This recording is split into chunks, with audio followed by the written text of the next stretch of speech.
Celebrity master chef का finale week start हो चुका है और फिनाले वीक स्टार्ट होने में 3 टास्क इसमें कराए जाएंगे, जिसमें से एक टास्क रात में आप लोगों ने देखा हो गया और बाकी के 2 टास्क अभी होने बाकी है। और ऐसे में इतने करीब आकर टॉप 5 में से पहला एक कंटेस्टेंट हो चुका है बाहर, और वो इतने करीब आकर वो कौन सा कंटेस्टेंट है जो हो चुका है इस शो से बाहर, उसके बारे में हम बात करेंगे।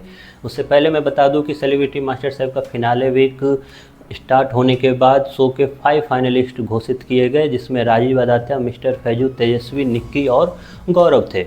और इसमें आपने देखा कि अलग अलग शेफ आकर अपने चैलेंज दे रहे हैं, जिसमें से राहुल राणा ने आकर सबसे बड़ा इस सीज़न का सबसे बड़ा जो चैलेंज होता है वो उन्होंने सारे कंटेस्टेंट के सामने रखा, जिस चैलेंज को करने में सारे कंटेस्टेंट को काफ़ी हार्ड वर्क करना पड़ा। कंटेस्टेंट ख़त्म किया जब उन्होंने टास्क को, तो जब विनर की अनाउंसमेंट हुई तो विनर बने गौरव खन्ना और मिस्टर फैजू। खाली उसके बाद उसमें मिस्टर फैजू को उन्होंने ये विनिंग जो एक्स्ट्रा बेनिफिट होता है वो उन्होंने दिया, लेकिन साथ ही साथ उसमें बॉटम भी डिसाइड किया उन्होंने। बॉटम में रहे निकी तंबोली। निकी का टास्क में बिल्कुल डिश उस तरीके का नज़र नहीं आया। उनका जो एवरेज जो परसेंटेज जो मैचिंग था जो सेफ के डिश से वो 50% से भी लो था। इसके अलावा जो सबसे ज़्यादा मैचिंग में गए वो फैजू गए, सेकंड पे रहे गौरव खन्ना, थर्ड पे रहे राजीव आदात्य। राजीव आदात्य का लगभग 70 to 80% जो मैचिंग था वो राहुल राणा के डिश के साथ वो मैचिंग डिश था उनका। लेकिन अब बात करते हैं कि आखिरकार कौन सा कंटेस्टेंट हो चुका है इतने करीब आकर शो से बाहर।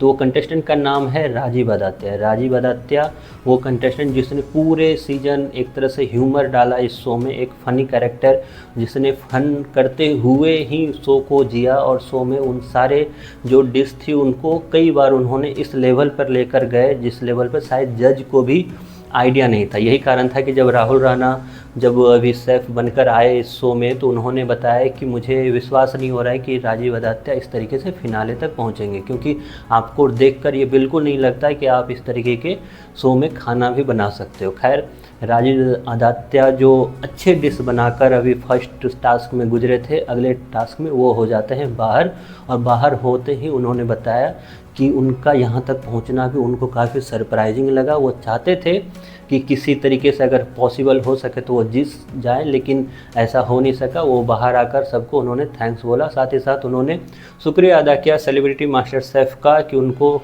इतने अच्छे अनुभव देने के लिए। क्योंकि राजीव आदात्य आप सबको पता है कि इससे पहले आप लोगों को वो बिग बॉस में देख चुके होंगे आप लोग उनको, एक फ़न कैरेक्टर जो इस पूरे सीज़न आपको हंसाता गया, और काफ़ी ज़्यादा बीच में उनकी आलोचना भी हुई, खास करके तब जब अर्चना शो से बाहर हुई थी। उस वक्त उन्होंने बताया था कि राजीव आदात्य की जगह उनको होना चाहिए था। खैर, आपको क्या लगता है राजीव आदात्य के एलिमिनेशन के बाद आपका क्या सोचना है? क्या वो आगे डिजर्व करते थे या अभी ही निकलना चाहिए था उनको? ये ज़रूर आप कमेंट बॉक्स में बताएं। और क्या लगता है अगले टॉप 4 में आपको सबसे ज़्यादा डिजर्विंग कौन लगता है, कौन ये शो को जीत सकता है?